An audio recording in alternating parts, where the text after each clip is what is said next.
Back pain అనేది మన routine throughout the లైఫ్లో ఎప్పుడో ఒకసారి ఫేస్ చేయాల్సిన అవసరం ఉంటుంది. బ్యాక్ పెయిన్ అనేది ఒక సున్నితమైన బోన్స్. బ్యాక్ ఈ వెన్నుపూసలో మనకు బ్యాక్ ఏరియా అనేది కామన్గా చూస్తాము. ఈ బోన్స్లో మనకు ఎక్కువ శాతము వ్యాప్తి చెందే ప్రమాదం ఉంటుంది. ఇది ఎందుకంటే టోటల్ బాడీ వెయిట్ని, అంటే దాదాపుగా 40 to 50% వెయిట్, ఆల్మోస్ట్ 70% వెయిట్ ఈ రెండు ఎముకలు మనకు మోస్తూ ఉంటాయి. ఇక్కడ కనీసం రిబ్స్ ఉంటాయి, ఇంకా ఇతరత్ర సపోర్ట్ తోటి ఉంటే ఇక్కడ ఏ రిబ్స్ లేకుండా కేవలం ఈ 5 ఎముకలు, లంబార్ వర్టిబ్రా అంటాము, ఈ 5 ఎముకలు బ్యాక్ ఏరియాలో ఉంటాయి. కాబట్టి వీటి యొక్క లోడ్ పెరిగినప్పుడు ఈ ఎముకలు అరిగిపోవడం, అంటే మనకు స్పైన్లో జాయింట్స్ ఉంటాయి, వర్టిబ్రల్ బాడీస్ ఉంటాయి, డిస్క్ ఉంటుంది. ఇలా మనకు ఇందులో ఎన్నో రకాల ప్రాబ్లమ్స్ మనకు కనబడుతుంటాయి. చూడండి, ముఖ్యంగా మనము చూస్తే ఎక్కువ శాతం కేసులలో అబ్జర్వ్ చేస్తే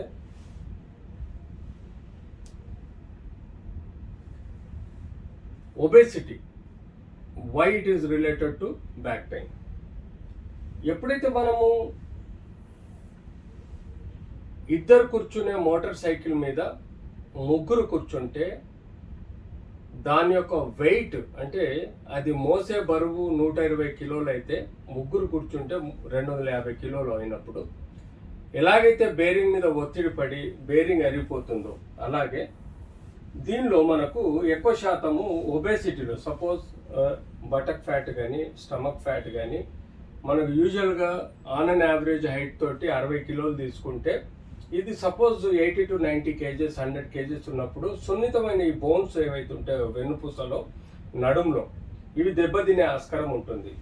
సో ఎలా దెబ్బతింటాయంటే, దీనిలో మనకు చూడండి, ఇక్కడ ఈ ప్రతి నడుంలోని ఎముకకు 2 జాయింట్స్ ఉంటాయి. దాన్ని మనం ఫేసెడ్ జాయింట్స్ అంటాం. ఎప్పుడైతే మనం మోయగలిగే బరువు కన్నా మించి మన బరువుని ఈ నడుము మోస్తుందో, దీనిలో ఉండే మెత్తటి డిస్క్లు అంటాం. ఈ డిస్క్లు ఒక లిగమెంట్ లాగా మెత్తటి స్పాంజీ జెల్తో పాటు యాన్యులర్ లిగమెంట్, అంటే దాని చుట్టూ ఒక పొర ఉంటుంది. ఎలాగైతే మనకు ఈ షాక్ అబ్జర్వర్లో ఆయిల్ సీలు, అంతేకాకుండా దాని పైప్స్ ఉంటాయో, ఎప్పుడైతే పైప్స్ ఆయిల్ సీల్ పగిలిపోతుందో, ఆయిల్ సీల్ అంటే ఈ యొక్క డిస్క్ యొక్క చుట్టూ పొరలు పగిలిపోయినప్పుడు ఆయిల్ సీల్తో ఎలాగైతే పగిలి ఆయిల్ బయటకు వస్తుందో, అలాగే ఈ డిస్క్ లోపల ఉన్న జెల్ లాంటి పదార్థము ఈ ఫైబ్రస్ బ్యాండ్ పగిలినప్పుడు అది బయటకు వస్తుంది. బయటకు వచ్చి ఈ ఏవైతే రెడ్ కలర్లో ఉన్న నరాలను ఒత్తిడి లోన్ చేస్తాయి. ఈ రెడ్ కలర్లో ఉన్న నరాలను ఒత్తిడి లోన్ చేసినప్పుడు మనకు నడుము నొప్పి వస్తుంది. ఇది one of the reason obesity వలన మనకు ఈ ప్రాబ్లం వస్తుంది. రెండోది, ఈ జాయింట్స్ ఉంటాయండి, వీటిని ఫేసెడ్ జాయింట్స్ అంటాం. ఈ ఫేసెడ్ జాయింట్స్ కూడా సున్నితంగా ఉంటాయి. జాయింట్స్ చిన్న జాయింట్స్. ఎప్పుడైతే ఒబేసిటీలో మనకు ఓవర్లోడ్ అయినప్పుడు ఈ జాయింట్లో కూడా మనకు ఫ్రిక్షన్ పెరిగిపోతుంది. తద్వారా వాడే పద్ధతిలో బరువు పెరిగినప్పుడు ఆ ర్యాపిడిటీ పెరిగి మనకు వేర్ అండ్ టేర్ ఎక్కువ అవుతుంది. దానివల్ల ఆ ఫేసెడ్ జాయింట్స్ స్పాండిలైటిస్ అనే వ్యాధిని డెవలప్ చేస్తుంది. ఈ ఒబేసిటీ వలన ఈ బోన్స్లో vitamin D, calcium deficiency, osteoporosis అనే వ్యాధి ఉన్నప్పుడు, మినరల్స్ కానీ విటమిన్ డి కానీ కాల్షియం తక్కువ ఉన్నప్పుడు, ఎబో 45 ఏజ్ ముసలి వాళ్ళల్లో మీనోపాజ్ తర్వాత హార్మోనల్ వలన ఈ యొక్క బోన్ ఆస్టోపోరోసిస్ వ్యాధి వ్యాప్తి చెందినప్పుడు ఈ ఒబేసిటీ అనేది కూడా దీన్ని క్రష్ చేసే ఆస్కారం ఉంటుంది. మెత్తటి ఎముకని క్రష్ చేసే ఆస్కారం ఉంటుంది. దాన్ని మనం వెజ్ కంప్రెషన్ ఫ్రాక్చర్స్ అంటాం. అది ఆస్టోపోరోసిస్ ఆర్ స్పాండిలోసిస్ డిసీజ్గా మనం తీసుకోవచ్చు.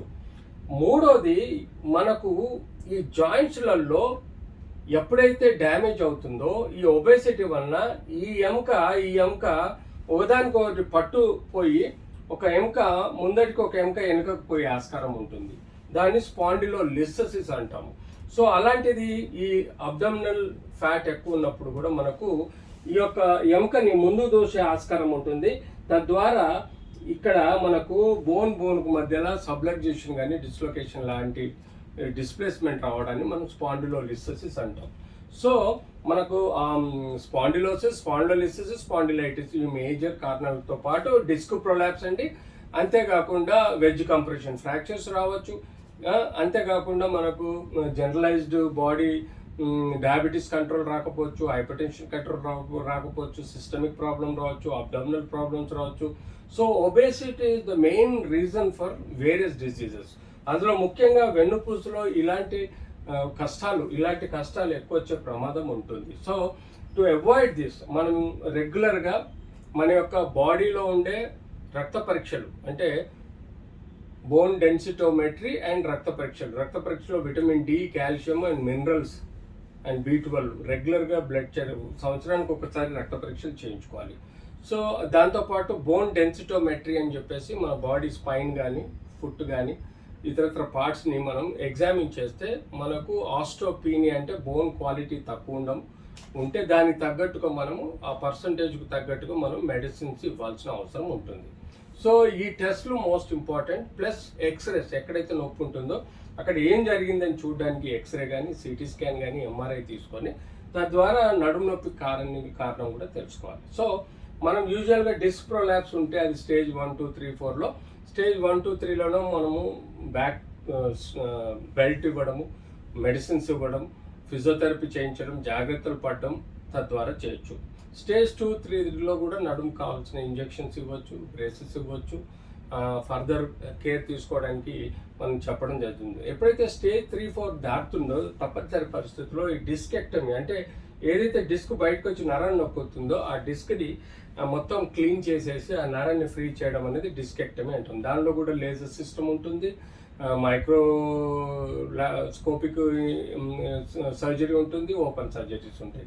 అవి మనం పరిగణలో తీసుకోవాలి. స్పాండిలోసిస్కి విటమిన్ డి, కాల్షియం, B12 అన్ని మనం రిపోర్ట్స్ తీసుకొని వాటిని కంట్రోల్ చేయడానికి కావాల్సినంత మెడికేషన్, సన్ ఎక్స్పోజర్ ప్రొద్దున 15 నిమిషాలు 30 నిమిషాల వరకు ఎండలో కంప్లీట్ తక్కువ గుడ్డలతో పడుకోవడము, స్కిన్ ద్వారా మనకు ఎక్కువగా విటమిన్ D3 వ్యాప్తి చెందుతుంది. తద్వారా కూడా మనం తీసుకున్న కాల్షియం కూడా అబ్జార్ప్షన్ బాగుంటుంది. దానికి తోడు మినరల్స్ వాటర్ రూపంలో ఆర్ జ్యూసెస్ రూపంలో లేకపోతే వివిధ రకాల విటమిన్స్ కంబైన్డ్ ట్యాబ్లెట్స్ రూపంలో తీసుకొని ఈ యొక్క స్పాండిలోసిస్ని మనం మేనేజ్ చేయగలుగుతాం. స్పాండిలోలిసిస్ అంటే తప్పనిసరి పరిస్థితుల్లో ఈ బోన్ ఒకదాని పైనుంచి జారినప్పుడు స్టేజ్ 1, 2లో 50% వరకు యాక్సెప్ట్ చేయొచ్చు, బ్రేసెస్ అవన్నీ ఇవ్వచ్చు. స్టేజ్ 3లో కంపల్సరీ పరిస్థితుల్లో బోన్ని రీసెట్ చేసి స్క్రూస్ అండ్ మనం రాడ్స్ ద్వారా దాన్ని స్టెబిలైజ్ చేసుకోవచ్చు. అది స్పాండిలోలిసిస్లో మనం చేయాల్సిన ప్రాబ్లం.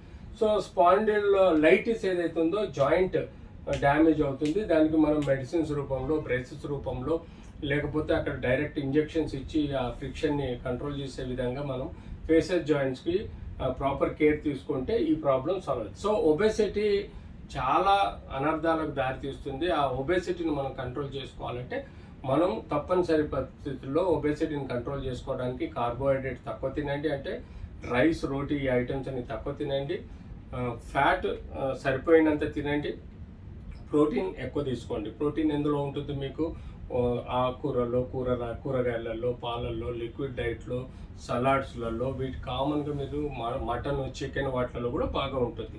సఫిషియెంట్గా మీరు తీసుకున్నా పర్వాలేదు. కానీ రైస్ అనేది కార్బోహైడ్రేట్, అది ఒబేసిటీని పెంచుతుంది. కాబట్టి రైస్, రోటీని మాత్రం ఎక్కువగా మీరు అవాయిడ్ చేయాలి. ఆర్